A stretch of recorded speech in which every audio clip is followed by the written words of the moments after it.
उत्तराखंड के बर्फीले विस्तार में लगभग 16,000 फीट की ऊंचाई पर एक ऐसी झील छिपी है जिसे भारत की सबसे भयावह जगह माना जाता है।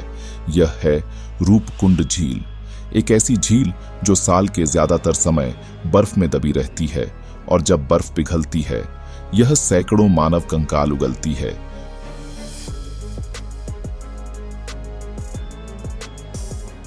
रूपकुंड की कहानी शुरू हुई 1942 में जब एक वन रक्षक ने पहली बार झील के किनारे इन कंकालों को देखा। भीषण ठंड और ऑक्सीजन की कमी के बीच यह खोज स्तब्ध करने वाली थी। शुरुआती अनुमान थे कि ये द्वितीय विश्व युद्ध के सैनिक थे जो यहां भटक गए थे।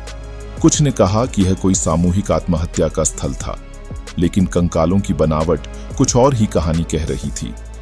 पुरातत्वविदों ने देखा कि इन कंकालों में दो अलग अलग समूह मौजूद थे, एक छोटे कद के लोग, संभवतः स्थानीय गाइड, और दूसरे लंबे हट्टे-कट्टे लोग।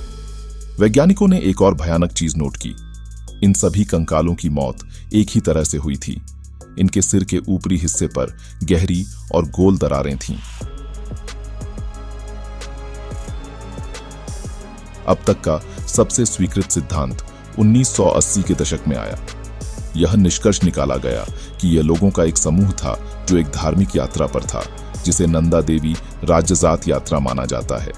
वे शायद 850 ईस्वी के आसपास यहां थे और अचानक एक भयानक ओलों के तूफान में फंस गए। ये ओले सामान्य नहीं थे, इनका आकार क्रिकेट बॉल जितना बड़ा था। लेकिन कहानी यहीं खत्म नहीं होती। 2019 में डीएनए टेस्ट ने एक चौंकाने वाला खुलासा किया। कंकालों में से ज्यादातर भारतीय मूल के थे, लेकिन लगभग 14 कंकाल ऐसे भी थे जिनका डीएनए भूमध्य सागर के पास के लोगों से मेल खाता था, खासकर ग्रीस या क्रेते के लोगों से। वे लोग कौन थे? वे सदियों पहले हिमालय के इतने अंदर क्यों आए और उन्होंने उसी झील में एक साथ दम क्यों तोड़ा?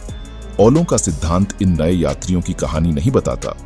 रूपकुंड झील आज भी रहस्य बनी हुई है। क्या यह सिर्फ एक भयंकर प्राकृतिक आपदा थी या यह इतिहास का कोई ऐसा पन्ना है जो सदियों पहले हमेशा के लिए बर्फ में जम गया?